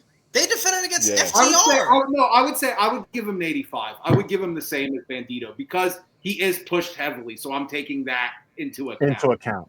I can live with an 85. Yeah, that's fine. 85? Yeah. All right. And you know, that's something I have to keep in my head too. Like Hannibal just said, you got to keep it within AEW realm, especially with these former WWE guys who come in to the company. Do you think he's better than Bandito? No. I would. I have Bandito ahead. Bandito ahead. No, I have him. I have Bandito ahead of just because of how Bandito is currently booked as well. He's a champion. Who we got? I think that is very fair. Next up on the docket, Bandito's tag partner Brody King. I'm We going. can't rank him as high as Bandito. So then he's an 80. I don't think you have to go down to 80, but maybe I would say 82. 80. Okay, Yeah. 82. Yeah, 82 is the number I had in my head. 82. Yeah. So are we all in agreement on the same range of that 80, in between 80 and an 84? No, yeah. 82. I think the general consensus is 82. Yeah. I give him I'm just two saying extra. that 'cause I give him two extra I know we points got the for. overrun, but we still want to be cognizant of time. Yeah, I give him 2 extra points for his appearance at Grand Slam Mexico. His entrance. Hell yeah. Fuck. I bought that shirt as soon as it went on sale. By the way. Hell yeah. Nice. All right, let's go next. All right. Next up on the docket, Oh. Claudio Castagnoli. With this Black Templar gear too. Okay. Oh, And that just jacket so- is so clean, by the way. I'm You got to throwing the add number points out. because of the jacket. I mean, Yeah, I'm All throwing All you the guys do number is go out. Citro's Mint. 87. 87? Yeah. 86, 87. I don't think that's far off, yeah. I Yeah, think it's in that 86, range. 87. I would do. I feel Think more about what they've comfortable at done. an 84.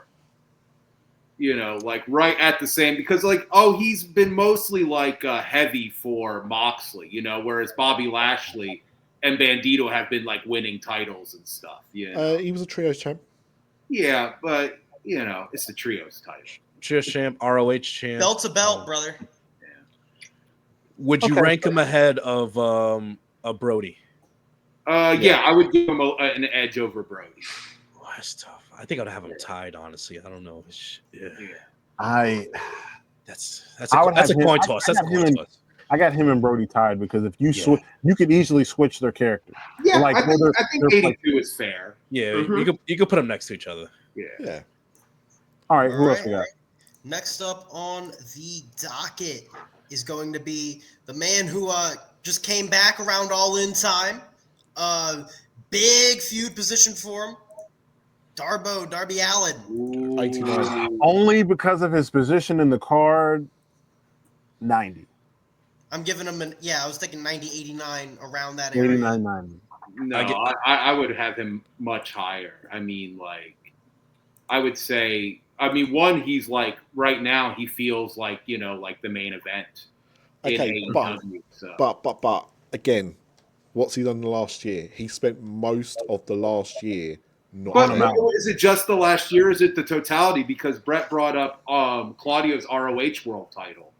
Well, I think it's a little bit of everything. It's right. The majority of it is based on the last year, and there are going to be some exceptions you'll see as we go along. I mean, obviously, I've never made my opinions about this secret. I think that Darby Allin is possibly the greatest TV wrestler in the history of wrestling.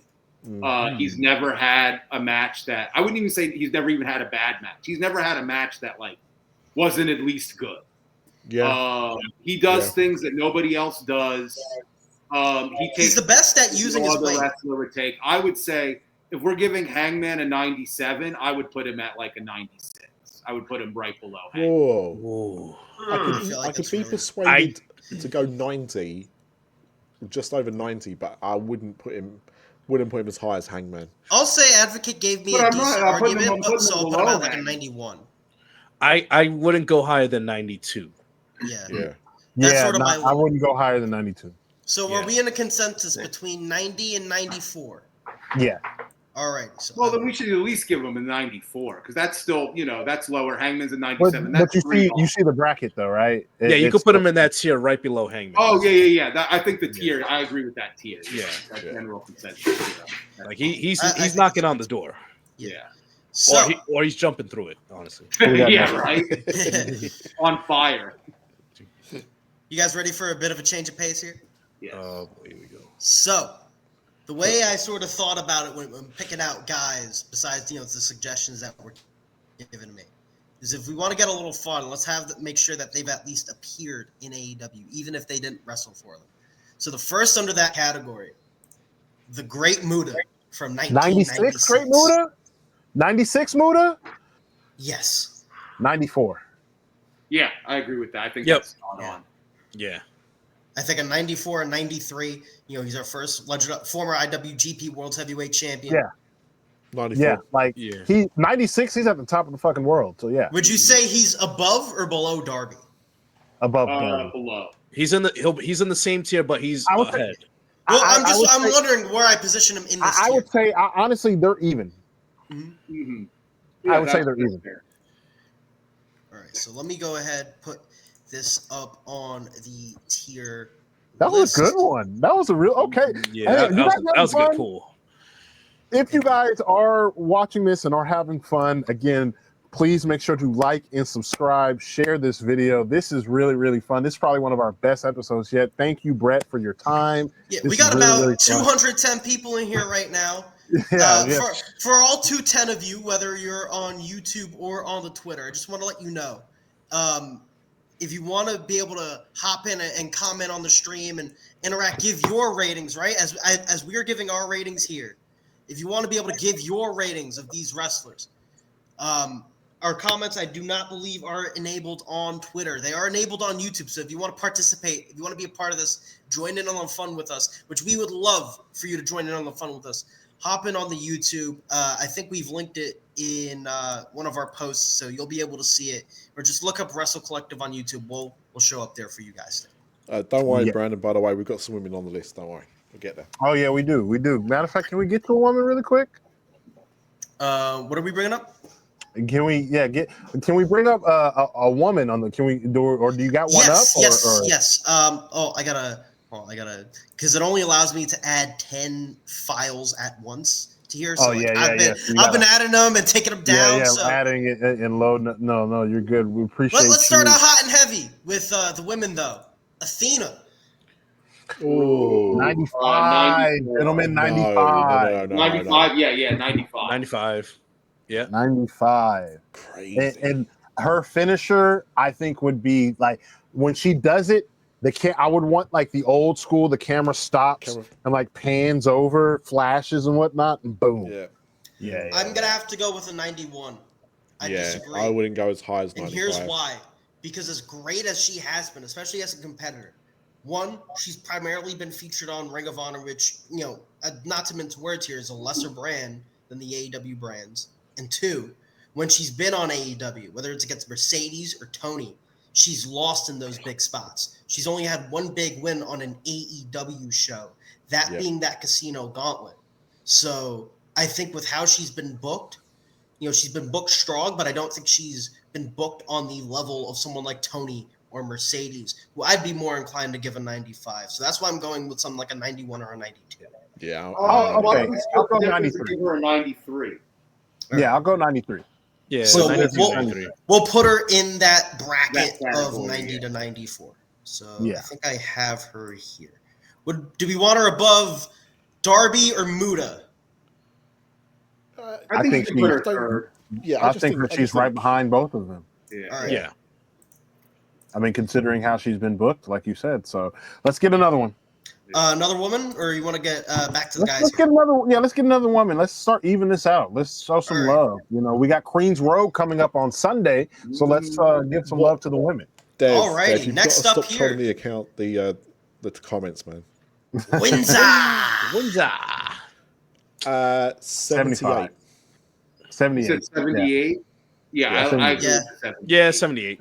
Honestly, I think that might be the quickest we've agreed on a rating. Spot on, gentlemen. The thing is, next year's game could easily be an 86. Mm-hmm. Yeah. She has the potential, but just so far in AEW, Yeah. I'm gonna let me put this back up. Once again, I had a bunch of dudes lined up here, so my apologies. Let's keep it going with the women. Who's up next on my docket for the women? Here, Harley Cameron, one of the most improved stars over the past year. I think we can all agree. I'd say not to make a joke out of it, but I would legitimately say a 69. I wouldn't have gone as low as that. I would have gone like 74. Yeah, I was thinking like a. I was thinking 72. Yeah, 72. I'm an advocate. 70 at least. 70. Yeah, I would rank her below Alex Windsor. Yeah. Yeah. I'm gonna be honest. Not even close. Between those two, but still in that sort of, because once again, 79 to 70 is sort of that bracket. It's a long jump. Yeah. All right. Who we got next? Next up, getting back to the boys here. Hechicero. This one's tough. It's tough. My heart says 99, but standard. I would say I think that an 85 feels appropriate for Hechicero. 84. 84, because I'm putting that above him. But my heart wants to give him like one of those 2K17 ratings where it was like our maps kind of look similar. We got kind of the same vibe going. Dude, honestly, I can kind of see it. 84, 85, I think works for Hechicero. Hechicero. I'll put him at the top of that. I'll put him above Brody King if that's cool with y'all. If this will load. There we go. So next up on the docket. Did I miss someone? You know what? That's fine, because we're going to go to Jordan's favorite here real quick. The one, the only, Hook. 75. No, 70. I got him at 70. I don't know. Oh my God, he gave a reasonable rating. I need to take a walk here, ladies and gentlemen. I don't know. I think that Hook column fits Hook very well. No, I thought think you were gonna give him. I think they're just like an 82. motherfuckers just trolling. But dude, and I tell you dead ass, I thought you were gonna give him an 82. But no, like he's a decent, legitimate wrestler. I think people just don't like him, but that's fine. That's okay. But like to say he is, some of the worst or that, like he's not as bad as people make him out to be. If he wasn't, then he wouldn't be in the position that he is in. I don't care what anybody says, because you could say nepotism, but that sure didn't help Brock Anderson. So, Brock Anderson was worse than Hook, to be fair. Like, very true. So there are people who are worse. of course. I Okay. mean, if we're talking in actuality, yeah, there's a lot of people worse. David I Flair would existed. give him a 70. I would Ted probably DiBiase Jr. 5. Yeah. Oh, wow. Hey, Ted DiBiase Jr.'s theme song was cool. And then But the yeah, bell no, rang. Brock Lesnar. And then the bell rang. I said Brock Lesnar. Brock Anderson. He was abysmal. He was really bad. David Didn't he Flair's main time event from an that was episode incredible. of Dynamite against Malachi Black? He did. So as much as I would like to put Hook in the Hook tier, we'll put him in between Windsor and Harley. Because to say like Harley Cameron is better than she may have more charisma or more, but like in ring wrestling, they're probably on par with each other. You know what I'm saying? Voice. So when we're talking about a wrestling video game, because you ain't cutting no promos in the game. That's just true. Well, universe mode. Even then, it's not. Even then, it's still not like that's what I'm saying. You playing the game, and we have to. That's why I said we have to keep in account physical ability. And the motherfucker still can wrestle. He's got physical ability. But let's go on to the next one. We ranked them. Let's go on to the next one. Next one, we're gonna add a little bit of flair to this. The one, the only, the ace, Hiroshi Tanahashi. This year? 64. Yeah, 64. Mm-hmm. Yeah, I mean, why does this picture look like an AI version of Tanahashi? It was the first render I found. I would say so. Yeah, I would say a 64 if you're only including like this year. But I would add like because it is a video game. Yeah, so I think that historical Legends 2 tend to get bump him up into Okay, like so if we're bumping him up legend status though, so if we're going to use his legend because he's status, going to retire in the Tokyo Dome. So right? so if we're going to use his legend status to bump him up, then 89? simply because he is a legend, it can't be this. It has to be an actress of legend. So what So I'm it's like thinking is the way that I'm thinking about the way that I'm thinking about it, right, is for like those later WWE 2K games, like where the Undertaker was sort of in his later years, he was ranked at around like an 89, and I could sort of with how much reference WWE had for the Undertaker, that's sort of where I could see if there was an AEW 2K, I could see him like as legend Tanahashi. That would have like a modern day model. I would see something like an 80. So okay, so then keep this same energy when it comes to the legend status of other people. Then that I see that's on this list. That's all I'm saying. Because I can agree to the 80 simply for the legend status. But I'm not even necessarily agreeing to the 80. What I'm saying is I think that you just because remember when you guys were I've never played this 2K game. Shocker to everybody. But when you were telling me that modern day Randy Orton, what was his ranking? He was like a 94?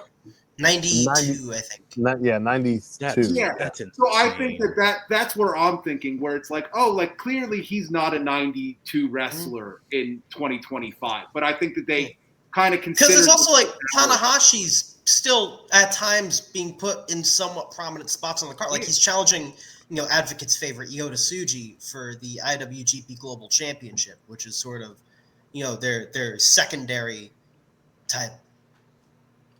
Yeah, so he's still being put in a somewhat prominent position. I think if you're putting him in the legends category like Muta, then 89. If we were going on how he is today, 70s at best. Yeah, 70 at the best. Yeah, I say let's split the difference and put him at 75. All right, I can live with that. Yeah. So is that our consensus? Yeah. Well, I don't know where Jordan went, but yeah, I think we'll go 75. Yeah. Well, I didn't say 80, by the way. I said like 89. Because that's what they had put Taker at. But that's fine. I'm happy with that. From one ace to another, Jon Moxley. 99. 99.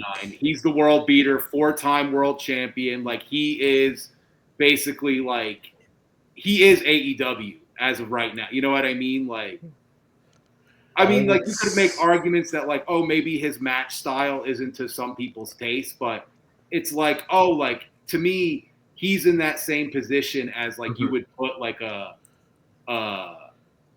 I'm trying to think of like who would be like the top guys in WWE right now. Like He's a Roman, got to be like a Yeah, Roman like Reigns, yeah, like a Cody. Roman. Yeah, it's like Yeah. you would probably give Roman a 98 or a 99. So I would say. I like how Moxley Advocate just would be completely that. ignored the Cody comparison, just because that would make his skin crawl. I think He would definitely he be the needs- final boss in like a road to all in mode. Mhm. He's got to be up there with Hangman. I think he's I would say just based on like the totality of like his AEW run, if we're taking some of that into consideration, I would probably give him like the notch above. So if Hangman's 97, I would be okay with the 98. So with Mox, I would give him like a 97. That's sort of my thought process here, because there's going to be guys that I'd give a 99.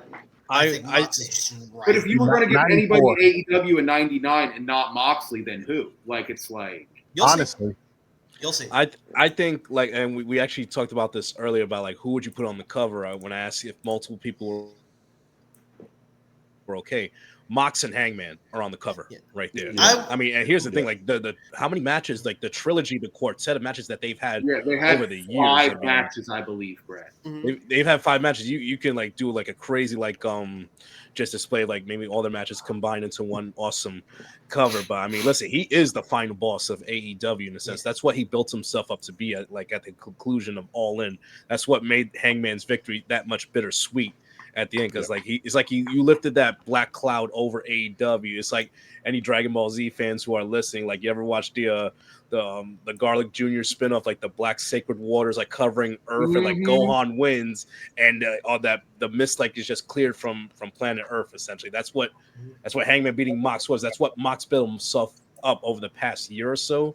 So those would be my 2 cover athletes right there. I say, like, since they are the 2 top-notch guys, like one is the hero, one is the villain. For the sake of that argument, I'll put them both at a 97, like make them equal in that regard, because like Hangman needed Mox like to be like the big hero in AEW, and Mox needed Hangman to be like that ultimate superhero that AEW needed to like save the world of professional wrestling, like from Mox Darth to the Death Vader Riders versus Luke Skywalker. Like they've got to be on the same tier. They're on the same tier to me. I think I'm still putting Mox just that little bit above, because when I'm also thinking that last calendar year, Hangman was still a heel for a big portion of it. Yeah, but also so it took a while for him to find himself, and I think while he was finding himself, that's when Mox was still sort of at the top of his game. He did have a lull in match quality for a little bit, but he was still positioned at the top. Exactly. We got them ranked. Let's keep respectful of time, fellas. So let's keep moving on. Jamie Hayter. I've got her. Look at Grumpy. I've got her. Grumpy's about to punch a wall. Honestly, no. I got her as the first women's 90 so far. I think you're being kind because Grumpy's on the call. No. I'm being. I think she's a part of the, because there's a few women's 90s. I want to say, and she's one of them.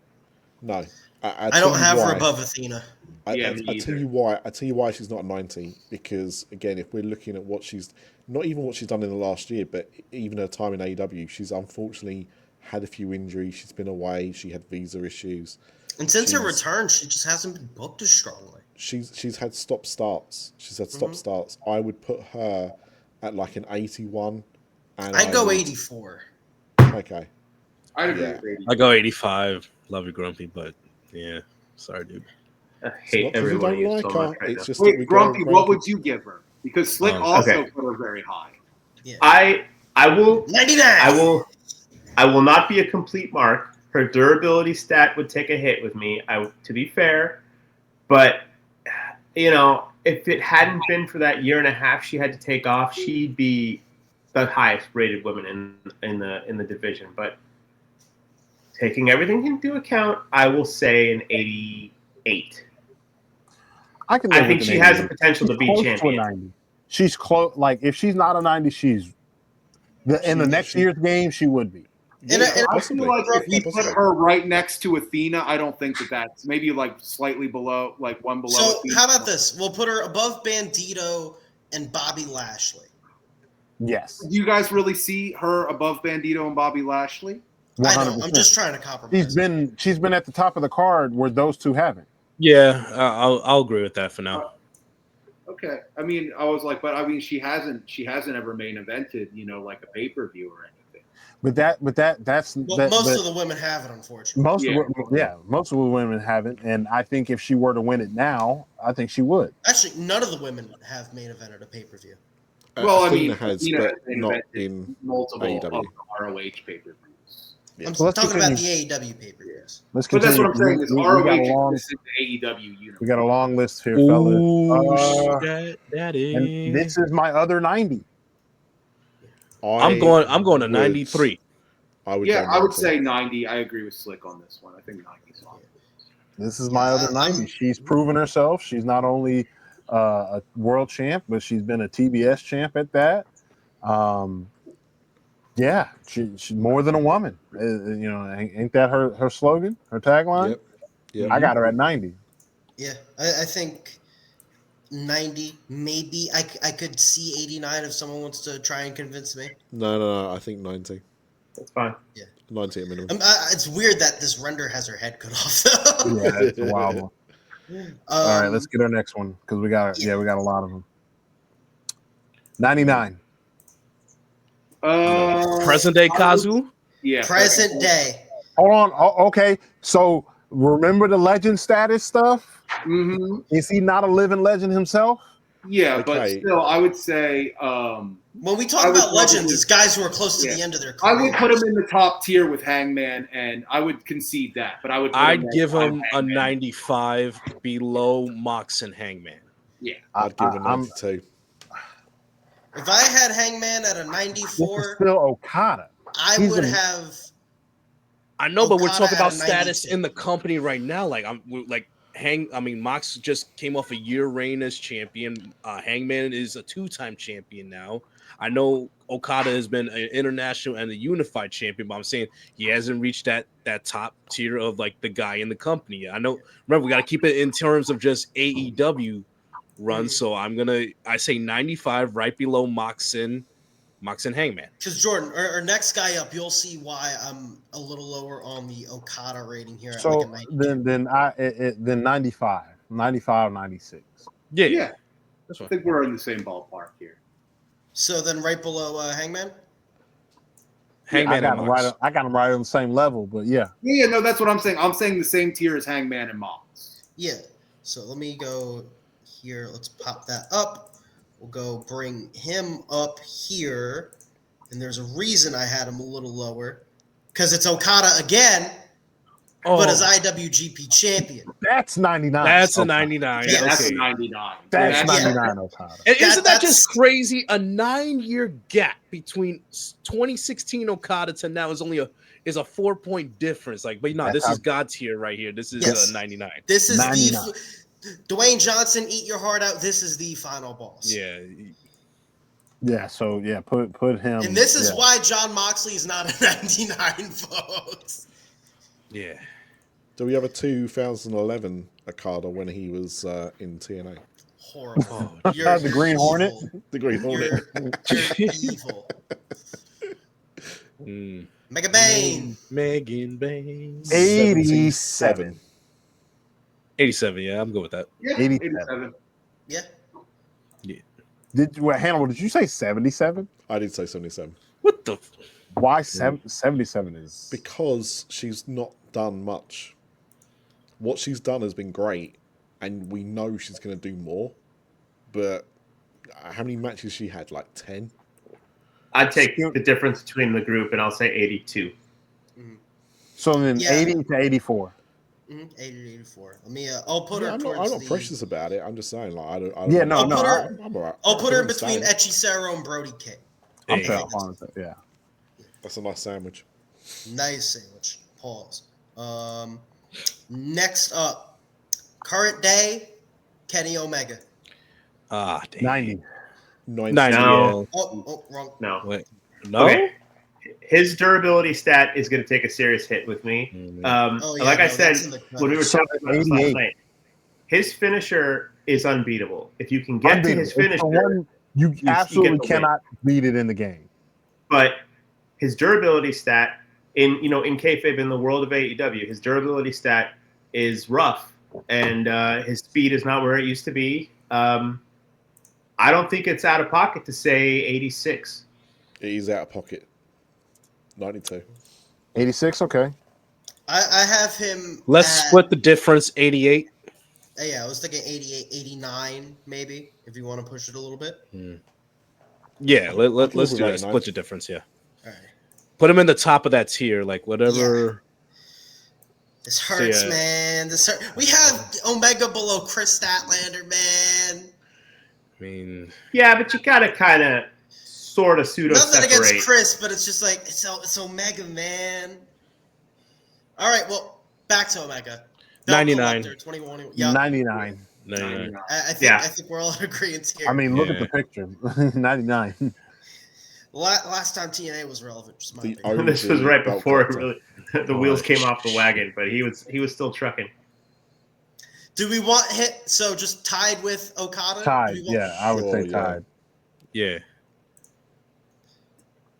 Alrighty. Next up here, the man who beat Omega.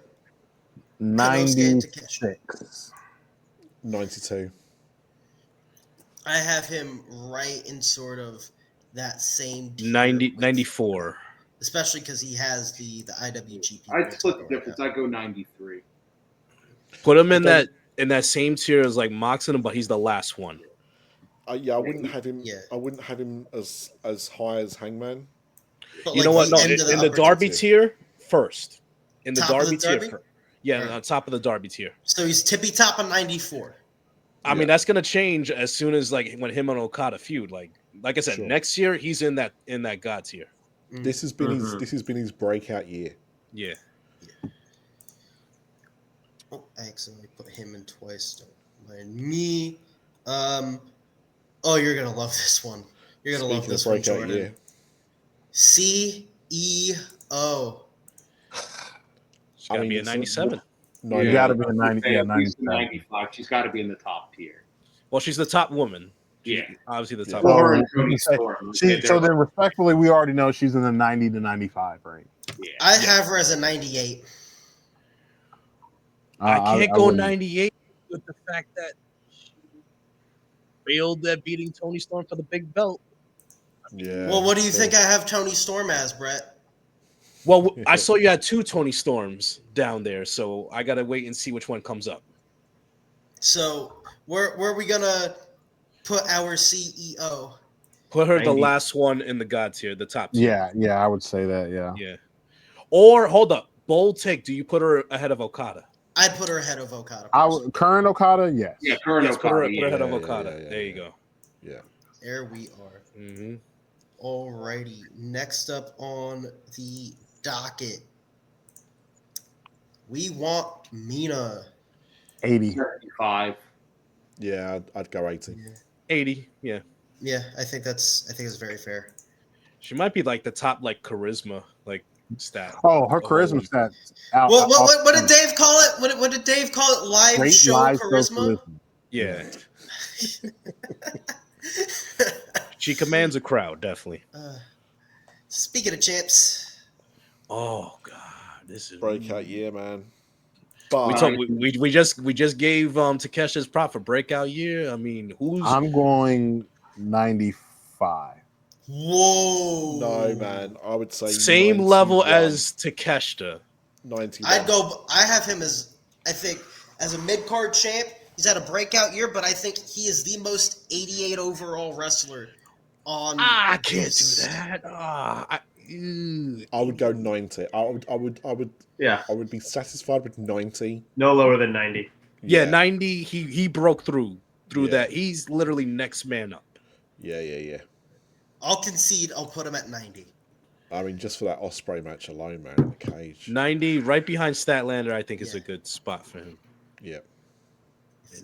Is anybody just real like while you're picking the next one? Is anyone ready for the heartbreak when he stabs Takeshita in the back? Oh, I'm so ready for that. Oh, I cannot God. wait. Julius Caesar wrestling. But,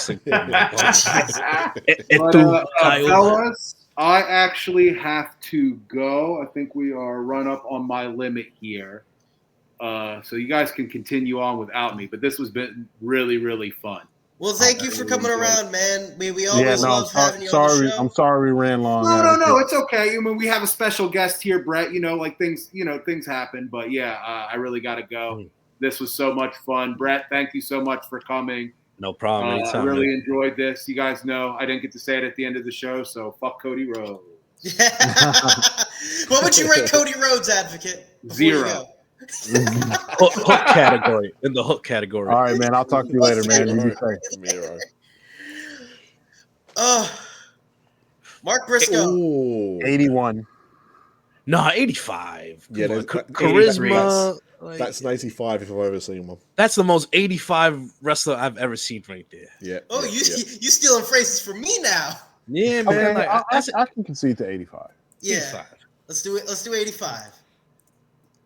Marky Mark. Put him last in that tier. Is Right next to Lashley's cheesing ass grin. Look Let's how get small some he is more of next these to Lashley. women up here because I don't know if we're going to be able to make it to all the rest of these. So let's get some of the women in there. Yeah, let's run through it quick. Who did I just Yeah. You. Oh, you're going to love this one. You're going to love this one. The Queen! I'm going to give her a solid 83. Yeah, I was thinking 82. Yeah, I'm going around that. That's fair. I think she's good. Next year's game, she would probably be like an 80, maybe an 88 or a 90, you know. But current run, I give her. Well, we'll go right below Claudio. Sure. Yeah. Yeah, that's fine. Above Mina, below Claudio. I think that's fair. Just so I can bring up more people. Max Caster. 75. Yeah. 70. I have him in the hook category. I have him I have him as a 67. It should be overall. the Max Caster category, honestly. Oh, that's He's in a category of his own. There you go. Yeah. That's a good way to save that one. Yeah. that is honestly that is a great way to save that one. Am I speaking as much as I am trying to just save time so I can pull up someone else? Yes, I am. But are we going to pay attention to that? No, we are not. No. So Okay. we are going to go here with best wrestler alive, Yes. Max Caster. Do trademarks mean nothing to you people anymore? No. I mean, It's literally printed on the paper. Mystico. 80, 89. 86. 88. Yeah, I mean, that feud with MJF was amazing. Yeah. Oh yeah. But he's not been there enough to warrant higher than he's in anything else. If you're comparing everything he's done, probably like in the 90s. But with this, let's go with that. So Yeah, it's fine. we are 80 officially at what 89. Yeah. All right. So I would say.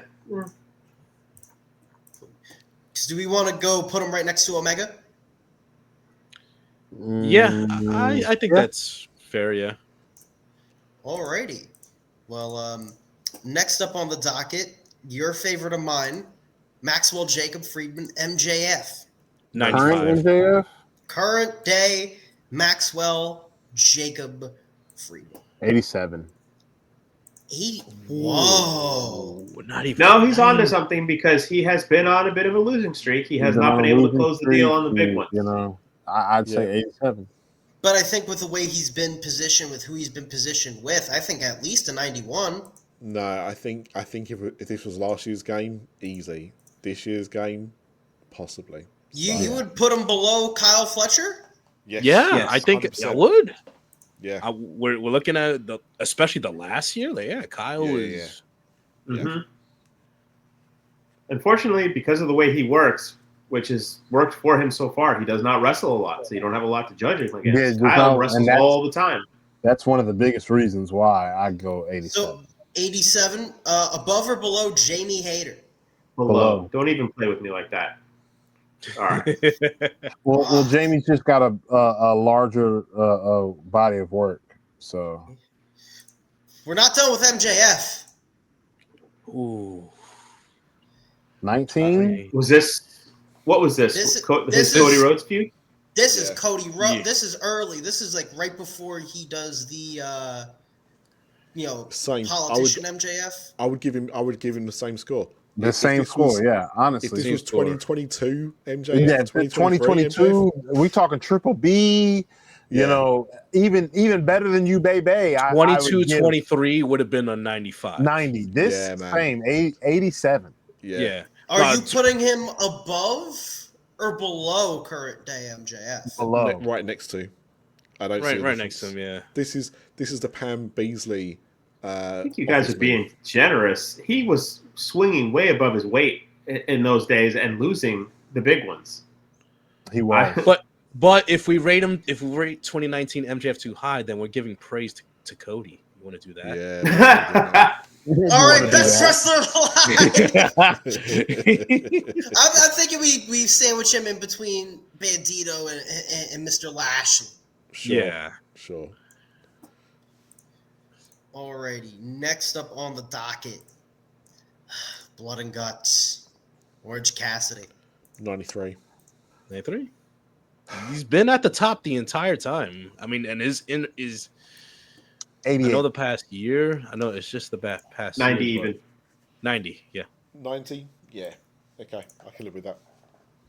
Yeah, 90 even. I could survive that. Mm-hmm. 90. He's the last one in that tier. Yeah. Yeah, I think that's fair. Next up, another throwback, King of the Ring, Owen Hart. Oh my god! Am I bugging saying that 94 is his rating?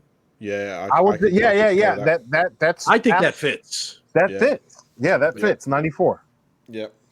Mm-hmm. Huh? He I'm wouldn't have good. been that in the company, but from the quality of his matches and stuff, yeah, absolutely. He's not. And I would say in that 94 category, I'd put him above Takeshita. Listen, yeah. 94, 95 Owen, I mean, was... Yeah. I put him right below Darby, right above. No, way. I got to put him above Darby or below Takeshita. No. Yeah, if you Darby, match their for sure. technical skill, he blows Darby away. Darby gets beat up for 15 minutes and then pulls out a victory at the end of the match. Yeah. Every match. No I way. was trying to think of present day bias. Mm. That's you know. Pac. I couldn't find a more recent render, so we still have him before the 89. disaster. That 89. 89 all day. That high? You have him. Well, hold above up. We gotta consider his durability. We brought that up with other wrestlers, like his Yeah. durability. Then 85. And plus, I 85. think when we position him in the Death Riders, I think Claudio's positioned above him. Yeah. Yeah, I'd put him right below Claudio. I think. I we agree have with that. absolutely. what, Yeah. 85? yeah. Yeah. So I think we'll put him at top of 84. Yeah. Okay. That's fine. Alrighty. Top of 84. Sorry, Echisato. Next up on the docket. Oh my god. Well, What this a version of fellow Ricochet ball or brother. current Ricochet? It's current Ricochet. This is for Okay. jokes. Oh god. Oh my god. I mean, Ricochet, honestly, 88. 88 to a 90. Yeah. I was I going to say thinking 89, yeah. so yeah, let's go. Yeah, I'm 89, happy with right 88. below that tier. Yeah. Do we want him above or above Mystico and Kenny? Or He'd probably be below? right at the end. So I'd if you're saying right here? Above Omega? No. Say, like right below Mystico, yeah.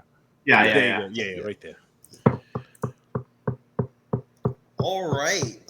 Who do we have up next? Tekla.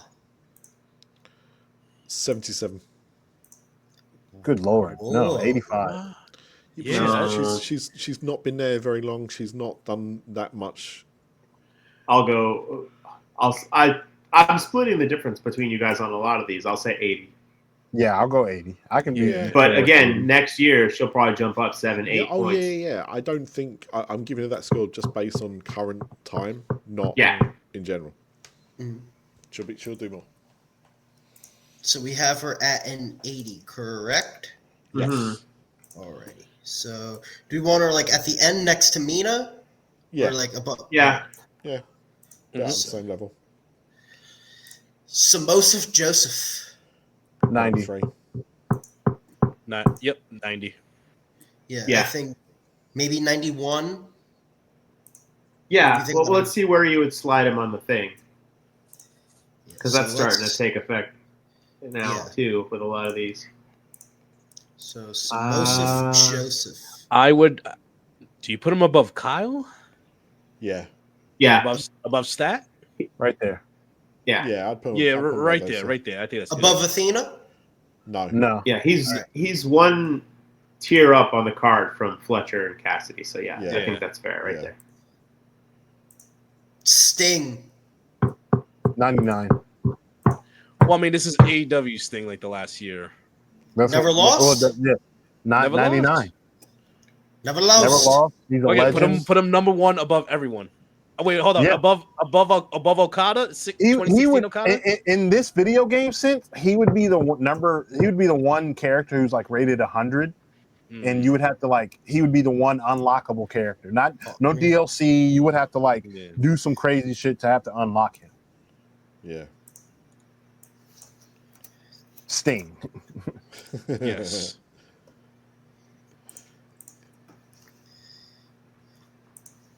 Whose house?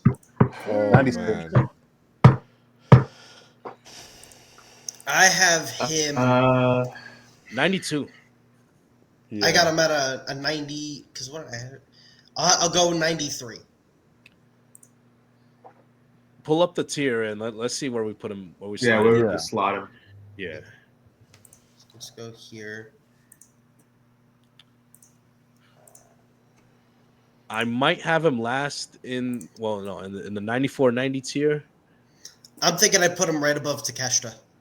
Maybe. Because that's 94. I don't know. Because then we're also thinking the past 0-2. year, I would say. Yeah, because this is post-world title, too. This is after he loses to Danielson. I might put him above Darby. I might put him behind Owen. I would put him above Darby. Yeah, I think that's a good. Yeah, I'd between slot him Darby in. and Owen. Yeah. Yeah. Yeah. That's what I'm thinking. I still think you And guys put any Darby a little high. objections? Any objections? No, No, I can agree with that. Alrighty. I think. Do we want to just go off this image from the tier list here because we know who's left? Yeah. So Yeah. just start pulling them up. So Tony Storm, Timeless Tony. 92. I'm going 90. I have her as a 99 Yeah, I got her because I 95. have her above Mercedes. Yeah, put her above Mercedes. I was gonna put her above Hangman, honestly. Right That's below fine. Mox. Yeah. Yeah, like right I here. could agree to that. Yeah, that's fine. Wheeler Yuta. 22 Tony Storm. Oh, we I'd want to put go her- Tony again? Yeah, just to get it. 22 Tony Storm. I would put her the same. Honestly, no. I put her just a tier below. Yeah, I'd put her like 90. I'd put her right below. Oh, hang on. I would say While we're ranking,